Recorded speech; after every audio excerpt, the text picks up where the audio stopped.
ano parang hindi lahat ng bagay kaya ng tawanan eh. May mga panahon na kailangan mo ring iparamdam sa kanila na okay lang malungkot, okay lang ma-feel na mag-isa ka, questionin yung mga nangyayari. Pero nakita siguro ni Jim na masaya tong dalawang tong ugok na to, itong dalawang ulupong na to, masaya sa ginagawa nila. And gusto kong maging part nung saya na yun. Kaya kami nagsamang to. Pero nung unang nagsimula kami, nagna-number 3 kami kasi wala pang nagpa-podcast eh. So number 1, diba? Wake Up with Jim and Sam. Number 2, Adulting with Joy Spring. Number 3, Linya-Linya Show. Oo, at least number 3, diba? They got through the day because of this message. So ganun ka-powerful ang mga linya. Mga maiikli, mindful, genuine, but parang from the heart na messages na dun ko sinasabi na okay tayo. May nagagawa tayong mabuti. Maraming dahilang magpatuloy. Ang iba siguro sa inyo, mga class clowns nung high school at college, no? Meron akong kaibigan na ipapakilala sa inyo. Ito si Mr. Ali Sanggalang, ang co-founder at creative director ng Linya Linya. Ginamit ang kanyang talento sa pagiging witty para eventually makipaglaban at makakreate ng community. Halina't samahan kami dito sa Sensei. Kasama ako, si Mr. Romar Chuka.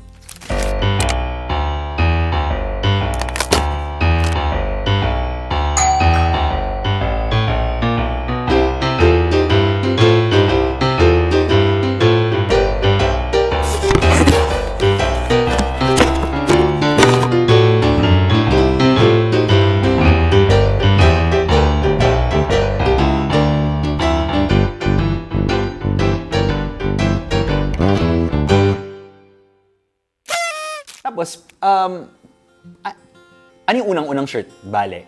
Yung unang shirt, parang isang set of shirts na siya agad eh. Marami nandun na yung magsimula, nandun yung puro sige, hindi puro sige, nandun yung, meron kami pasensya.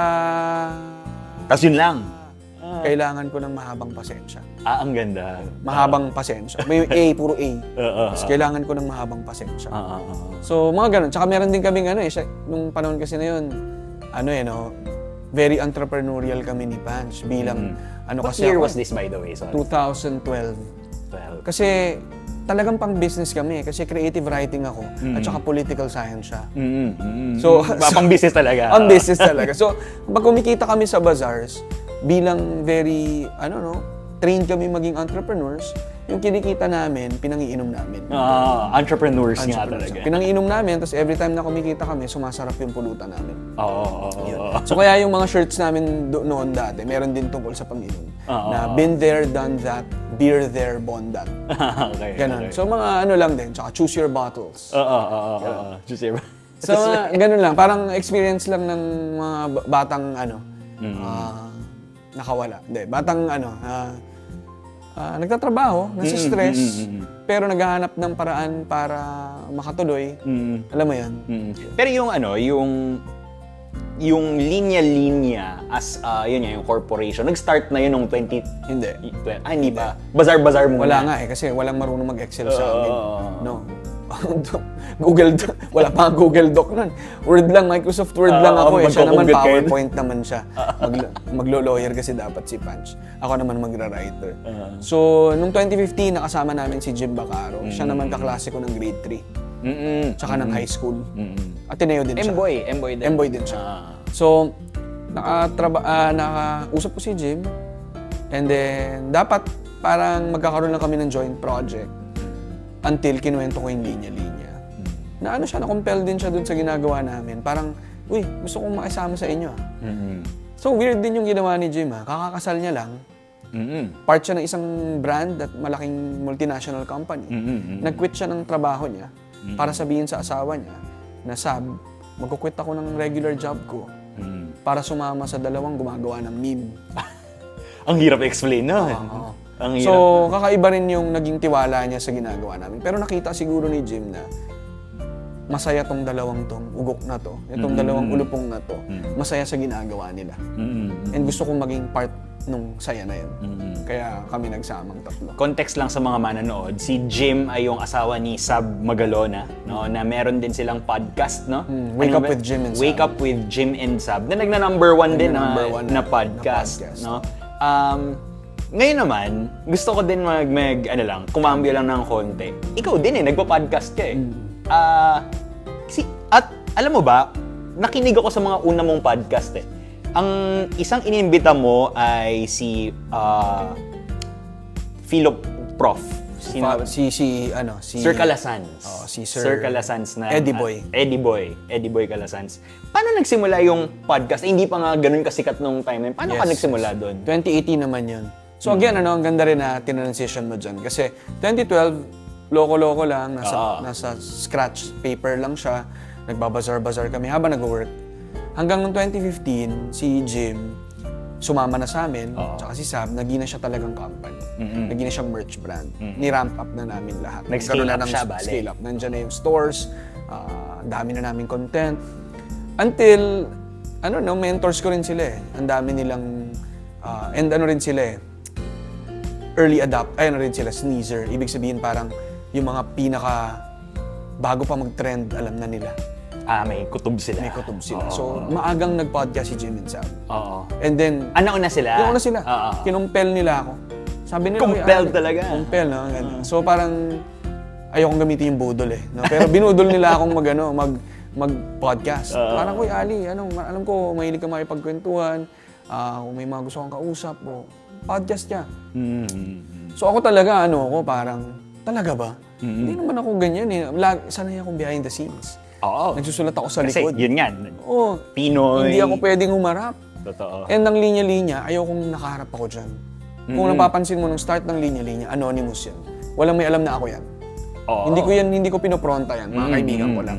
Pero sila yung nagsabi na mag-podcast ka kasi naging avenue siya para palalimin yung connection sa mga tao. So yung tired and tested na yan, na naku-communicate ko naman sa dalawang salita. Di ba? Kaya kong palawigin at palalimin yung usapin tungkol sa pagiging pagod sa trabaho. Sa hindi dalawang salita, pero 2 oras na pakikipag-usap. So, long form siya. Nung panahon na yon, wala pa masyadong nakikinig. Pero alam ko na susi siya para sa mga loyal customers namin na mas maintindihan yung mga gusto naming sabihin. At masabi namin, totoong gets ka namin. Oo. Yun. And alam mo, natuwa ako kasi recently nakita ko nagna-number 1 siya sa Spotify, di ba? Ano yung naging journey mo dito sa may mga naalala ka bang mga guests na, uy, okay to naging guest na to, okay, sino yung mga notable sa So una kasi nung nag-start ako, ay hindi ko kaya on my own. Parang kaya hinata ko si Victor Anastasio na rin siya na Komedyante din. stand-up comedian, atinista din. So hinata ko siya, kaming 2 muna yun. And naalala ko, yung equipment namin, hiniram lang namin, nandun kami sa kwarto ko, nahirapan kami mag-record. Kasi yung mic stand namin, patong-patong na boxes ng sapatos ko. So naamoy ko Pero may video, walang video. Walang video nun, kasi podcast to Podcast Nung lang. podcast na yun, wala pang video pod. Yun kasi diba yung video podcast? Recent lang yun. So, talagang rock and roll kami. Pero masaya siyang gawin. Ano mga topic? Kung ano-ano. Topic namin ay experience sa school, experience sa school bus, favorite naming mga hip-hop songs, favorite naming mga R&B songs, street food, everyday Filipino experience na masaya lang pag-usapan. And then eventually, nag-solo kami ni Victor. Doon ako mas naghanap ng sarili kong mga guests. So, syempre, mauuna yung circle mo So, inuna ko sina Jim and Sab, iba-ibang mga kaibigang komedyante. Sabi ko, yung sa Ateneo, ang dami nating natutuhan din. Ang daming magagaling na prof. So, sabi ko, paraan din ata to, no? Or parang espasyo din to para ma-share ko sa listeners yung wisdom. Yes. Yung mga linya na sinasabi ng mga magagaling nating professor. So, isa si Sir Eddie Boy. Bago siya lumipad ng ibang bansa, Yes. pinuntahan ko siya sa Philo Dep. para ako nag-orals doon. Doon kami sa orals na room. Oo. Context lang sa mga tenista, no, yung oral exam, ito yung parang bubunot ka ng 10 mula sa 10 thesis statement, dapat inaral mo lahat, and then kung ano yung mabulot mo, dapat ma-explain mo in 15 minutes, di ba, mga ganun. So yun, parang ako, naging tulay yung podcast no? So ako, ginagawa ko siya noong mga panahong wala pa masyadong nakikinig. Ano na siya, 7 years ago. 7 years ago. 2018. So, nito lang na nagna-number 1 ang English. Pero nung unang nagsimula kami, nagna-number 3 kami kasi wala pang nagpa-podcast eh. So, number 1, diba? Wake Up with Jim and Sam. Number 2, Adulting with Joy Spring. Number 3, Linya Linya Show. Oo, at least number 3, di ba? Simula pa lang number. Kasi 3 pa lang ang nagpa-podcast eh. So, top podcast pala ever since. yes, top podcast. So, ganda. yun. Pero dahil gusto ko siya, masaya ako na ikipagkwentuhan katulad ng ginagawa natin ngayon. Kung sino-sino na yung na-interview natin doon. So, na-interview na rin kita doon. Oo, noong 2022 ata. So, mula komedyante, musikero, artist, Pare, may na-invent. si Sinong pare? Father Fiel. Kamusta yun? Kasi yun yung mga kilala ng mga tao dito Si Father Fiel na nakakatuwa siyang kausap. No? Pakiramdam ko lang, gumaan yung pakiramdam ko pagkatapos palagay ko nabawasan yung yun. Nadagdagan ng ligtas points ko pagtapos ko kay Father. Kasi malumanay siya magsalita, masaya siyang kausap, may lalim. Pero napag-usapan din namin kung paano niya nagagamit ang social media, may halong konting humor para ma-preach yung gospel. No? So, iba't ibang personalities katulad ni Father Fiel ang kausap natin dyan. Ano yung parang, siguro balik tayo ng konti sa linya-linya experience throughout the years. It scaled up already, and then yung of course with you as the creative director, no? Pero kung lagyan natin ng konting pagka-Atenista yung conversation natin, meron ka bang naisip na ano yung cannonball experience ng isang Ali Sanggalang or ng linya-linya na parang masasabi mo talaga, oh my gosh, parang hindi ata to magpapatuloy. Alam mo yung parang the moment of doubt, moment of questioning. Meron ba? Meron. Anong experience yun sa palagay? Siguro may mga times na lalo nung pandemic na naging very challenging itong venture na to. Kasi linya-linya sinabi ko, sumama si Jim. Alam niyang masaya tong gawin. Nakakapag-connect kami sa mga tao. Nakakatuwa siya nung nagsisimula dahil we're all having fun. Pero pag naging na siyang negosyo, cargo mo na rin yung mga tao. And syempre, mahal namin yung mga tao namin. So nung simula, happy kami na nag-grow yung business. Pero nung nag-pandemic, lahat, Kasi nagka-stores na kayo nun. Nagka-stores na kami. Doon pa naman na nag-grow yung stores namin. Munti ka na kami magkaroon ng store sa Cebu. Sabay nag-pandemic. So, Ops, teka, magbabalik ang Sensei. hi, ako si Ali Sanggalang ng Linya Linya.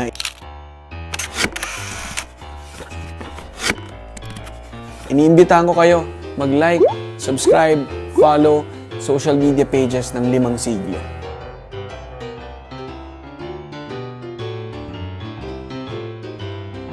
Salamat.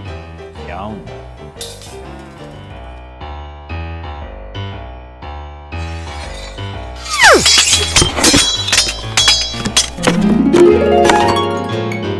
Number 1, a base word will be given. 2, be the first to come up with a witty or funny twist. And last is, explain your new word in one clever line.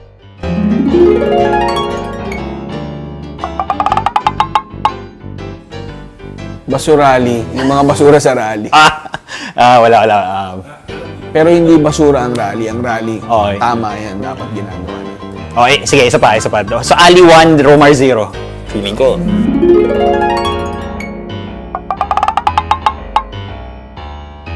Correct. Hindi. Karili sa Meron ako. Daya.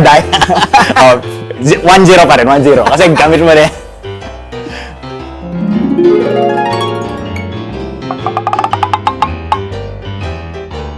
Mambabat us. Tayo.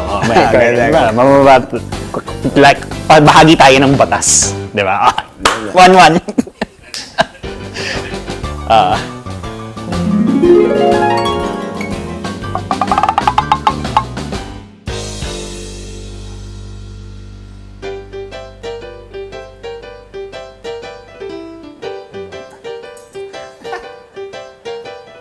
Ako ano? Bahaman. Ako naman. Bahaman dahil sa baha. Ako naman, baha na yung Y nakalubog. Parang t-shirt yung nasa isip ko eh. Yung Y, para yung baha at saka nakalubog sa bahay. Parang ganun. Ewan ko. Pero Gets. anong score nun? Tie. 2-1? Oo, sige.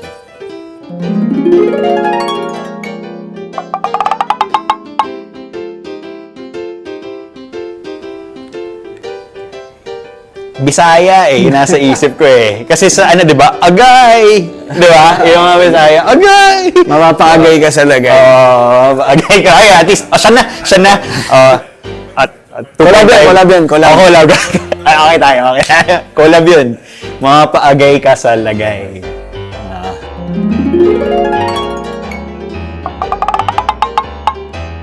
Maningil. Ganda. Di ba? Ano na score doon? 2.5 ba? Tabla na.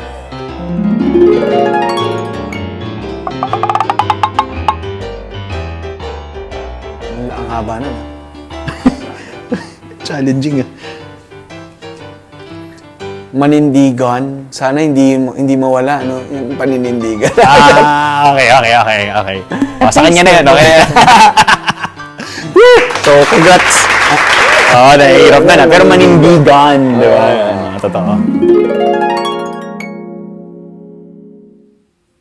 Kinailangan isara yung mga stores. Pag sinara mo yung stores, mawawalan ka ng mga tao. Kada store namin may 2 to 3 employees. Sobrang hirap para sa amin ni Jim. At hindi mawala-wala sa isip ko yung araw na yon na tinawagan namin ni Jim yung mga empleyado namin. Naka-video call kami sa Facebook. Nakita ko lahat ng mukha nila doon. At kailangan naming sabihin sa kanila na hindi kami makakatuloy. At kailangan namin mag-scale down dahil hindi kakayanin, magko-collapse yung buong business. So, yun, isa sa mga pinaka-challenging sa akin kasi masakit sa amin mawala ng tao. At parang parang yung hindi na to purong saya lang na nag-enjoy lang kami. May mga totoong buhay na rin kaming naapektuhan dito. Kaya nahirapan kami doon. Kasi naiyak ako doon. No, na makita yung mga mukha nila na kailangan nilang marinig yun. Pero nangyari siya katulad siguro ng maraming Businesses nun. small businesses nun na kumakayod para mag-survive pero nahirapan. Ang thankful na lang ako, we were able to secure naman. I think most of them ay nakapaghanap agad din ng trabaho. Na-refer din namin sa ibang mga kumpanya. And may mga na-absorb din kami. And thankful ako na nung naka-revive kami, survive kami at na-revive yung company, we were able to absorb them again. So, proud ako na yung iba sa kanila ngayon. Nandito ngayon sa venue natin na kasama na namin for more than 5 years. So, yun, parang tingin ko malaking dagok sa amin ni Jim yun. Pero, yung Cannonball din na yun, yung nagpatayo sa amin, na gusto pala talaga namin itong ginagawa namin. Kahit na nag-pandemic, na may threat sa lahat, sa buhay nating lahat, sa livelihood nating lahat. Nabalik kami to why we are doing this. And we're doing this because naniniwala kami sa brand na to, sa ginagawa ng brand. Kasi aside from, ito na yung kabuhayan namin at ng mga tao namin. Nag-pivot yung content ng linya-linya from into what? To purely jokes, mostly jokes, to more empathetic content. Doon na kami nagsimulang maglabas ng content para sabihin sa mga tao during the pandemic, na-gets namin kayo. So, Which is this? Yung mga linya namin doon na yan hindi ka nag-iisa sa pag-iisa. Mga ganun. Na kung ano man yung nararamdaman, parang lagi mo namang kinakaya, kakayanin mo ulit. Mga ganun.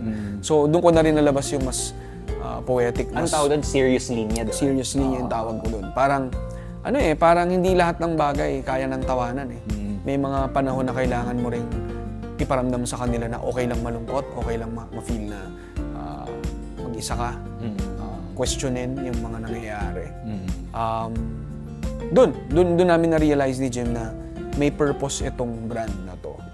Hindi lang para sa amin internally, pero dahil may tiwala na yung community sa amin, hindi lang namin sila napapasaya, napapa-feel din namin sila na naiintindihan namin kayo, nauunawaan namin kayo, kasi nararanasan din namin yung nararanasan nyo. So for example, yan, nakwento mo yung Cannonball experience. Sa palagay ko, ang mahalaga pag yung Cannonball experience, align kay St. Ignatius, di ba, of Loyola na ano. Ang isang nakakatulong talaga dyan is yung parang may mga taong nagsasabi sa inyo na, uy, tuloy nyo lang yung ginagawa. Meron bang mga taong nagsabi sa inyo, uy, tuloy nyo lang yung ginagawa nyo? In what sense mo natanggap yung mga ganong mga comments ng time na yan? Kami mismong comment ng mga followers namin. So every time we post ng mga ganyan tipo, may mga nagme-message, nagko-comment. Pero siguro yung pinaka-start ay yung may newsletters kasi kami. Yeah. Ano yung newsletter? Parang email na sinesend? Email blast siya. Oo. And hindi lang kami nag-i-email ng mga, uy, may promo kami, uy, may bago kaming shirt. Nag-i-email kami ng mga mindful letters to people. So doon namin kino-communicate yung nauunawaan namin kayo, nahihirapan din kami. Papahinga lang tayo ngayon pero bukas lalaban tayo ulit. Yung mga ganun naming short love letters to our followers, siniscreenshot nila. And sinesend sa amin saying na they got through the day because of this message. So ganun ka-powerful ang mga linya. Mga maiikli, mindful, genuine, but parang from the heart na messages na doon ko sinasabi na okay tayo. May nagagawa tayong mabuti. Maraming dahilang magpatuloy. Ang ganda. Nakakonect talaga sa t-shirt. Siguro, alam mo yung isang nasa isip ko rin, paano mo sa palagay mo nahahanap, kung maging spiritual direction tayo, paano mo nahahanap ang Diyos sa linya-linya? Hirap na. Ang hirap na. Hirap. Hindi, pero kasi ako, konteksto ko lang. Tumugtog ako at yung mga kaibigan ko sa kasal recently ni Ali sa Tagaytay, no? And talagang isa sa mga napakagandang pagkasal, very simple, daming mga, it was an intimate na wedding. And natuwa ako kay Ali kasi nagka-love life. Ganun. Wala lang, isang question sa palagay mo, and then let's see where it leads us. Saan mo nahanap ang Diyos sa linya-linya, kung nahanap mo man? Siguro sa mga pinakamahihirap na challenges din sa linya-linya. Kasi kami, we're doing our best para i-handle yung mga obstacles na pinagdadaanan ng linya-linya. Pero maraming bagay sa tingin ko yung hindi na namin kontrolado, na kailangan na rin namin iiwan sa higher being, sa Diyos. No? So, alam namin na lalo na, as partners kami ni Jim, very challenging yung... Kasi pag napunta ka sa isang business din, Omar, alam mo rin to, parang immense yung pressure sa owners. And medyo siya, do or die yung decisions that you do. At hindi, katulad ng ibang mga negosyo, may mga pagkakataon na nagiging intense, nagkakaroon ng clash, ganyan, sabihin na natin. Pero I think dahil yung at the very core naming partners ay yung values namin, na lahat naman yan ay centered pa rin syempre sa mga values taught by Christ. Di ba parang patience, respect, trust, love, doon lumalabas eh.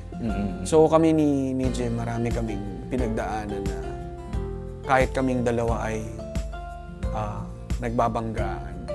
Pero tingin ko, dahil din centered kami sa values that we hold dear, sa mga pagkakataon na yun, nananaig pa rin yung pagmamahal. And I think yung pagmamahal na yun ay nanggagaling din sa Diyos. Alam mo, tuloy naisip ko yung shirt na binigay mo rin sa akin. Kapag sagad na, sagad na. Ang ganda. Meron ka bang mga dami mga collaboration ngayon ang linya-linya. And may mga sa palagay mo, uy, ganda na itong mga collaboration na to, or parang sa palagay mo, nakaambag kahit papaano sa bayan. 'Di ba? Kasi yun nga, hindi lang tayo para sa Diyos. Pero pagdating sa bayan din, ano yung sa palagay mo kahit papaano naaambag nitong culture bearer na linya-linya or ng isang Ali Sanggalang sa bayan ngayon? Una, no, parang very innate din sa akin eh. Dahil nga nanggaling din ako sa gobyerno. Yes. Alam ko yung halaga ng civic participation. No? And yung mga partners ko rin very aware sa social issues.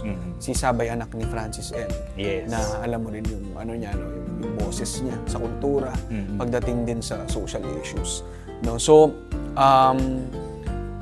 unti-unti lang eh na bumuboses kami dahil alam namin yung aware kami sa nangyayari and we're acknowledging what's happening. Pero ang sabihin ko na rin ay ultimately yung boses na to ay nanggaling din sa kabataan. Nanggaling siya sa mga Gen Z and young millennials na part ng team ng Linya Linya. So nung panahon na kung maalala mo yung nagkaroon ng movement, yung tumindig. Yung tumindig. Oo, Mga artists ang nagsama-sama. Kasama pa ako sa linya-linya no? Andun ka. Nung nag-decide tayo as a team. At ako compelled ako to do it kasi medyo careful ako sa larangan na yan. Kasi Sa politics, you mean? kasi government ako eh. Oo. Ayoko ring ilagay lagyan ng kulay yung ginagawa namin. So very careful ako doon. Pero sila yung nagsabi na we have to speak up. So naalala ko yung nasa Zoom meeting and we were talking about labas na ba tayo? Sabihin na ba natin yung stance natin sa mga nangyayari na hindi na pwede to? Yeah. Sila yung nagtulak. And syempre, kami yung nag-decide to, let's do it. Pero that energy, that force, that fire came from the young generation. So, nakinig ako sa mga creatives namin at sa team namin. At doon kami nag-decide na we'll speak out. Nung nag-speak out kami, natuwa kami, sinuportahan kami ng community. Hindi kayo nabawasan ng Nabawasan, pero hindi kami dumami, pero lumalim tingin ko yung following. And tingin ko may nadagdag din. No? So, Ops, teka, balik ang Sensei. Kasama kami ni Mr. Ali Sanggalang, ng co-founder at creative director ng Linya Linya, dito lamang sa Sensei. gusto kong sabihin na sa mga naliligaw o nalilito sa gagawin nila, lagi ko lang sinasabi mahalaga ang bawat hakbang. Lakad lang, mahanap mo rin ang linya mo. Labas, no? Bilang bahagi tayo ng community. Lagi ko sinasabi, may you sa community. Sa gitna ng community ay you. Kasama ka doon. Bahagi ka ng community, kaya magbahagi ka sa community. Panghuli.